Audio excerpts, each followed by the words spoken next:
이태원 참사가 일어난 지 3주가 됐습니다. 저희 박정현 판승부에서는 이태원의 목소리 시리즈로 당시 현장에 계셨던 분들의 목소리를 전해드리고 있는데요. 자, 오늘은 그 세 번째 이야기, 참사 현장 처음부터 끝까지 누구보다도 힘을 쓰셨던 소방대원과 말씀 나눠보겠습니다. 당시 현장에서 구조 활동을 하셨던 권영준 중부소방서 소방대원입니다. 대원님 나와 계시죠? 네, 안녕하세요. 예. 자, 참사가 꽤 늦은 시간에 났습니다. 용산 소방대 첫 출동이 밤 10시 15분이었다고 하는데 이제 서울 중부 소방서에서는 그럼 대원님 몇 시쯤 나가셨던 겁니까? 제 기억으로는 10시 20분경에 저희가 출동이 나서 예. 차량도 정체되고 음. 인파도 너무 많아서 10시 45분이나 50분경에 현장 도착했습니다. 그러니까 25분 걸려서 현장에 한 네네네, 40분쯤 맞습니다. 도착했다. 네. 자, 우리 소방관님도 현장에 가셨을 때 그 보셨던 골목 상황이 어땠나요? 집에서 올라가서 보니까 그쪽에서는 이 요구주자를 이쪽으로 이제 뺄 수가 없어서 다시 우회해서 골목을 나와서 다시 옆 골목으로 우회해서 이제 뒤쪽으로 갔더니 예. 벌써 이제 한 10분 정도가 그 심폐소생술을 받고 계시더라고요. 네. 예. 근데 이제 그 심폐소생술 하시는 분들이 대부분 일반 시민분들이었어요. 아하. 그래서 우리 대원들 정신없이 이제 저기 흩어져 가지고 예. 다 맡아서 이제 한 명씩 맡아서 심폐소생술 하는데 예. 우리 후배 하나는 심정지 추정 환자신 분들이 겹겹이 이렇게 돼 있었잖아요. 그렇죠. 예. 예. 그래서 이제 그쪽에 가서 이제 꺼내는 걸 돕고, 예.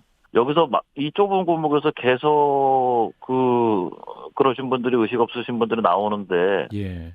여기서만 계속 이러고 있을 수는 없겠다 싶어서, 5분 이상 심폐소생술을 했는데도, 소생이 안 되시는 분들은 시민분들한테 이제 도움을 요청해서 대로변에다가 이제 눕혀놓고, 다시 심폐소생도 거기서 하고. 거기서 주변 분들한테 또 심폐소생 좀 해달라. 아. 저는 또 뛰어 올라가야 되니까. 그렇군요. 예, 근데 이제 그 상황을 그렇게 한 10번 이상, 10번, 15번, 20번을 하고 있는데. 왔다 갔다 했다 그 100m 되는 네네네네. 거리를. 예. 예. 이제 당시 이제 대응에 대해서 또 네. 이제 여론에서 좀 많이 질타가 있지 않았습니까? 근데 이제 네. 이은주 서울 용산 소방서 구급 팀장님의 경우는 네. 저희는 단 한순간도 걷지 않았다라는 네네. 말씀을 해서 또 당시 얼마나 네. 열심히 하셨는가는 알게 됐는데 네. 소방관님도 그런 마음으로 열심히 뛰셨던 것 같아요. 진짜, 그때는 힘든지도 모르고 했고, 또 정신없이, 예. 또 그러다가 중간중간에 문득문득 든 생각은, 약간 무서움도 찾아왔고, 아하. 어떤 무서움이냐면, 안전하다는 서울 한복판에서 이렇게 많으신 분들이 이렇게 심정지 추정이 돼서 이런 사고가 발생했다는 거에 대해서 예. 그리고 우리가 계속 심폐소생술을 하고 대로변을 모시고 하는데도 계속 끊임없이 나올 때, 예, 그때 그게 좀 무서웠었죠. 예, 예. 마음속으로. 그런데 이제 정신없이 일단 땀에 졌는지도 모르고, 예. 그렇게 했었습니다. 그렇군요. 소방관 동료들이 때 액션캠이 증거가 될 것이다. 정말 한순간도 걷지 않았다라는 말씀으로 네. 얼마나 치열하게 하셨는지를 또 증언하고 있는 것 같습니다. 이제 열심히 하셨음에도 불구하고 희생자들이 네. 또 너무 많이 나와서 또 아쉬움이 네, 네. 많이 남기도 하실 것이고 또 살리고자 네. 하셨는데 또 못 살리신 분도 네. 있으실 텐데 혹시 네. 기억나는 장면 어떤 게 있으실까요? 지금 한 보름 정도가 지났지 않습니까? 그렇죠. 네. 근데 이제 그 참사 있고 나서 한 일주일 안쪽에는 이런 생각이 안 들었는데 요즘 들어서는 이제 처음에 도착했을 때 네.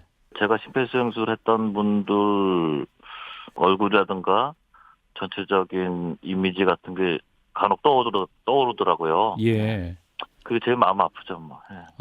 그럼 그 처음 심폐소생술 했던 분들은 예. 끝내 그 숨을 다시 회복하지는 못하셨던.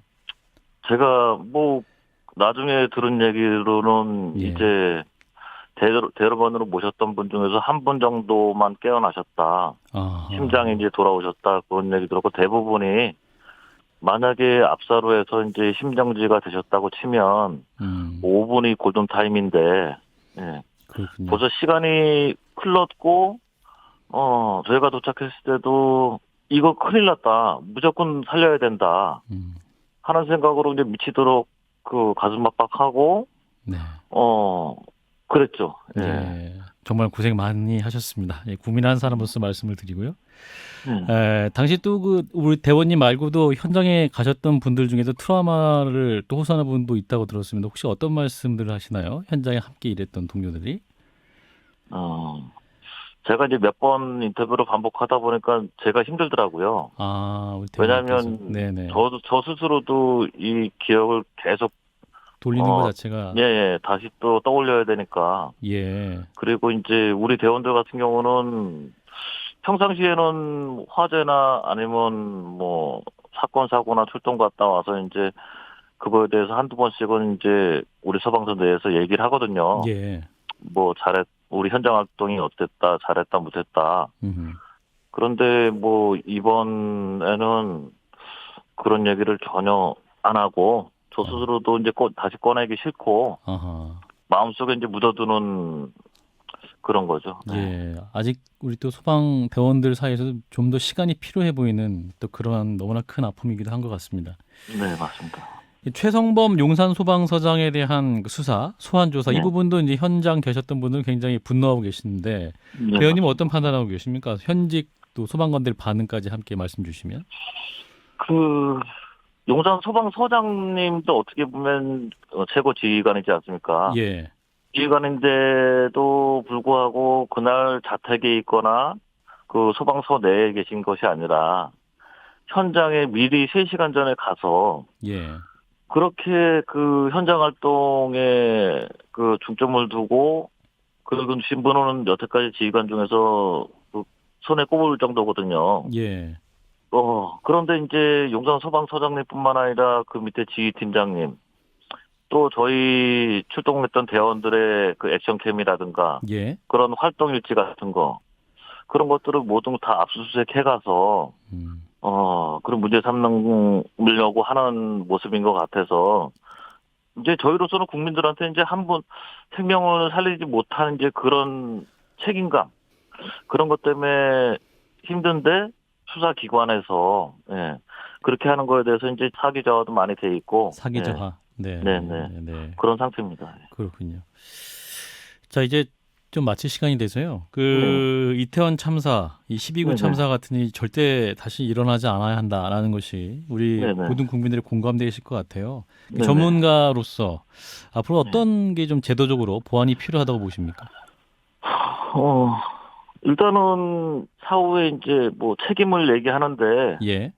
사후에 얘기하는 거는 여태까지 많은 사건 사고 수없이 반복했던 거 아닙니까? 예. 수십 년간 그때마다 지나고 나서 예방이 중요하다고 뭐 했지 않습니까? 그렇죠. 그래서 예방이 가장 중요한 것 같고 그리고 이런 뭐 사건 사고가 있을 때마다가 그 현장에 출동해서 정말 열심히 일했던 우리 소방관뿐만 아니라 경찰관 분들도 예. 그런 하위직 공무원들한테 이제 책임을 전가하고 고위직 분들은 나중에는 빠지는 그런 게 아니라 이제 좀 책임 있는 뭐 한마디라도 좀 듣고 싶습니다. 그래서 제일 중요한 거는 예방이다. 예. 네. 그리고 미리 그거를 예견으로 해서 질서 유지라든가 인원 통제라든가 이렇게 좀 했으면 전혀 뭐 일어나지 않았을 일을 예방이 중요하다고 생각합니다. 예. 그 예방을 위한 제도적 시스템이 좀 더 보완돼야 될 것 같다라는 네, 맞습니다. 말씀. 네, 말씀 여기까지 듣겠습니다. 고맙습니다. 네, 들어오십시오. 네, 한판 승부에서 이태원의 목소리 3번째 시간으로 들어봤습니다. 권영준 중부소방서 소방대원이었습니다. 좋아요, 구독, 알림 설정